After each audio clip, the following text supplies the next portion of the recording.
ভ্রমণ পিপাসুদের কাছে সিলেটের ভোলাগঞ্জের সাদা পাথর হচ্ছে অন্যতম একটি দর্শনীয় স্থান। আমি আজকের এই ভিডিওতে সিলেটের ভোলাগঞ্জের সাদা পাথরের ভ্রমণ নিয়ে বিস্তারিত আলোচনা করব। আপনারা এই ভিডিওর সম্পূর্ণ অংশটি দেখলে সিলেটের সাদা পাথর ভ্রমণের বৃত্তান্ত পেয়ে যাবেন। তাহলে প্রথমেই বলা যাক ভোলাগঞ্জ সাদা পাথর কোথায় অবস্থিত। ভোলাগঞ্জ সাদা পাথর বাংলাদেশের সিলেট জেলার কোম্পানিগঞ্জ উপজেলার ভোলাগঞ্জ গ্রামে অবস্থিত, যেটা সিলেট শহর থেকে প্রায় 33 কিলোমিটার দূরে অবস্থিত। ভোলাগঞ্জের অপর পাশে ভারতের মেঘালয় রাজ্য অবস্থিত। সেখানকার উঁচু উঁচু পাহাড় থেকে নেমে আসে ঝর্ণার পানি। এই পানি ধলাই নদের প্রধান উৎস। এই পানির ঢলের সাথে চলে আসে পাথর। সেই পাথর ভোলাগঞ্জ জিরো পয়েন্টের বিশাল এলাকা জুড়ে ছড়িয়ে থাকে। ভোলাগঞ্জ বর্ডারের 10 নং ঘাট থেকে ইঞ্জিন চালিত নৌকায় ধলাই নদ ধরে কিছু পথ এগিয়ে গেলেই দেখা মিলবে বিশাল পাথরের এলাকা। স্থানীয় লোকজন এই এলাকাকেই বলে সাদা পাথর। ভোলাগঞ্জ সাদা পাথর কখন যাবেন, আপনার ভ্রমণটি আসলে কখন করা প্রয়োজন? ভোলাগঞ্জ সবসময় যাওয়া যায়, তবে সব থেকে ভালো হয় বর্ষাকালে গেলে। এই সময়ে নদীতে পানি থাকে ভরপুর, তবে বর্ষার পরপর গেলে অন্যরকম সৌন্দর্যও দেখতে পাবেন। তখন পানি একটু কম থাকলেও নীল পানি আর অর্ধ ডুবন্ত পাথরগুলো দেখতে খুবই সুন্দর। ফুল বর্ষায় বেশিরভাগ পাথর পানিতে ডুবে থাকে, তাই চেষ্টা করবেন বর্ষার একটু আগে যেতে বা পরে যেতে। আচ্ছা, ভোলাগঞ্জ সাদা পাথর তাহলে আপনি কিভাবে যেতে পারেন? ভোলাগঞ্জ সাদা পাথর যেতে হলে প্রথমেই আসতে হবে সিলেট শহর। রাজধানী ঢাকা থেকে আপনি সিলেট শহরে বিভিন্ন পরিবহন যোগে আসতে পারেন। তার মধ্যে সবচেয়ে কম খরচে এবং আরামদায়ক ভ্রমণ যদি করতে চান, সেটাই হচ্ছে আপনার ট্রেন জার্নি।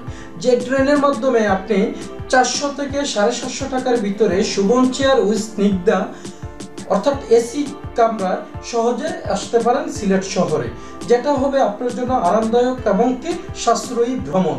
আর আপনি বিভিন্ন পরিবহন বাসগুলো রয়েছে, যার মাধ্যমে অল্প খরচে অর্থাৎ 700 টাকার নন এসি পরিবহনে আপনি সিলেট শহরে আসতে পারেন। আর এসি পরিবহনে 1000 টাকার উপরে আপনাকে খরচ করতে হবে। আর তাছাড়া বিমান যুগে যদি আসতে চান, তাহলে বিভিন্ন সময়ের উপর নির্ভর করে আপনার 3 থেকে 4000 অথবা 4500 টাকা পর্যন্ত ফ্লাইট খরচ হতে পারে। সময় নেবে মাত্র 45 মিনিট। এখানে আমি যেহেতু ট্রেন যুগে জার্নিটা করেছি, আমি আপনাদেরকেও সাজেস্ট করব ট্রেনের মাধ্যমে আসলে খুব সহজে আসতে পারবেন।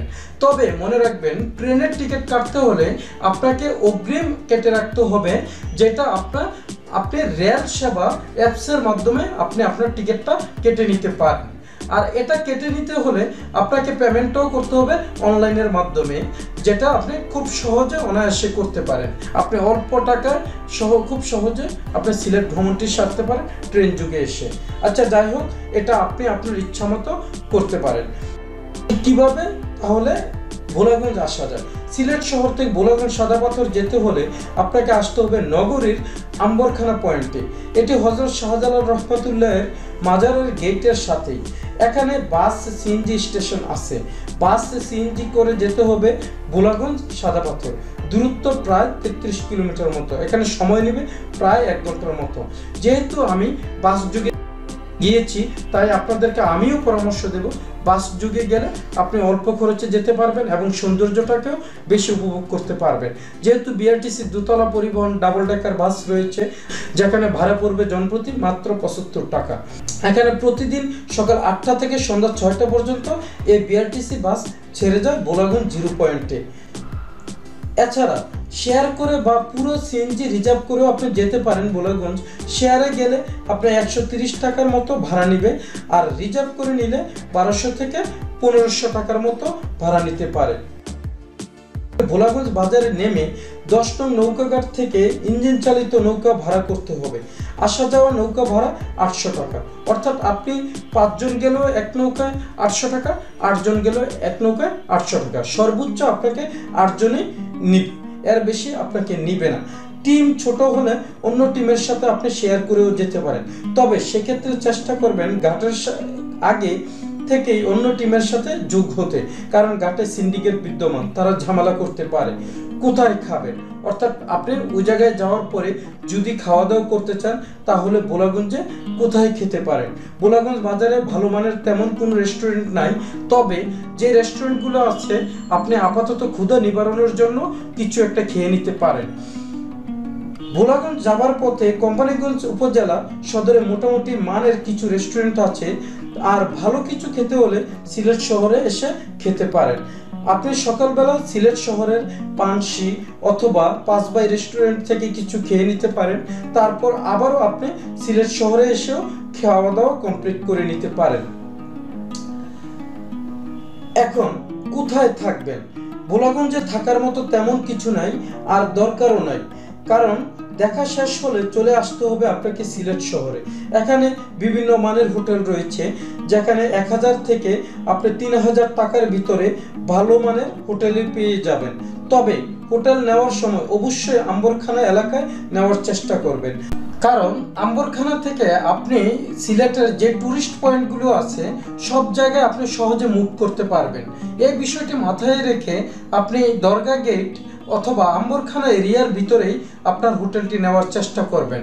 তবে হোটেলের মান ভেদে আপনার ভাড়াটা কম বেশি হতে পারে, তবে শেয়ারে যদি কয়েকজন যেতে পারেন তাহলে এক রুমে ভাগ করে যদি কয়েকজন থাকেন অল্প খরচে আপনি রাত্রি যাপন করে আপনার ভ্রমণটিকে সম্পূর্ণ করতে পারেন।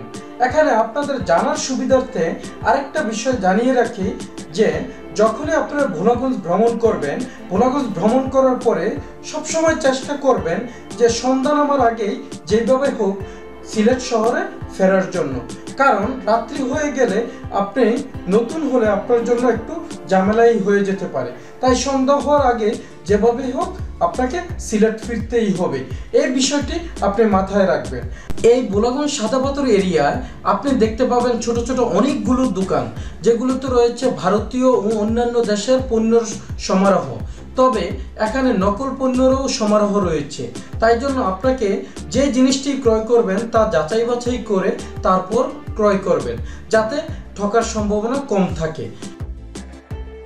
ভ্রমণ পিপাসু বন্ধুদের সুবিধার্থে জানিয়ে রাখি, ভোলাগঞ্জ সাদাপাথর ভ্রমণের সময় আপনি মালিছড়া চা বাগানও ভ্রমণ করে নিতে পারেন। অর্থাৎ সিলেট থেকে আপনি যখন ভোলাগঞ্জ সাদাপাথরের উদ্দেশ্যে রওনা দিবেন তখনও আপনি যাওয়ার পথে আধা ঘন্টা অথবা 1 ঘন্টার জন্য মালিছড়া চা বাগানটা ঘুরে ঘুরে ভ্রমণ করে নিতে পারেন। আরেকটি কথা আপনাদের জন্য বলে রাখি যে মালিছড়া চা বাগান যখন ঘুরতে যাবেন ওনারা কিন্তু আপনাকে ম্যানেজারের যে বাংলোর রোড ওইটা দিয়ে ঢুকতে দিতে চাইবে না, তাই জন্য আপনাকে 2 নম্বর গেট দিয়ে ঢুকলেই এবং কি তাদের একজন গাইড সাথে করে নিয়ে গেলে আপনাকে ঘুরিয়ে ঘুরিয়ে দেখিয়ে দেবে, এবং কি গাইডকে অবশ্য আপনাকে একটু খুশি করে আসতেই হবে। আর নয়তোবা আপনি ভোলাগঞ্জ সাদাপাথর ভ্রমণ করার পরে সিলেটে আসার পথেও আপনি মালিছড়া চা বাগানটা উপভোগ করে আসতে পারেন। তবে মালিছড়া চা বাগানে যখনই আপনি ভ্রমণ করবেন আপনার অবশ্যই ভালো লাগবে, তাই জন্য আমি বলবো ভোলাগঞ্জ সাদাপাথর ভ্রমণের সময় অবশ্যই আপনি মালিছড়া চা বাগানের ভ্রমণটা সাথে রাখতে পারেন।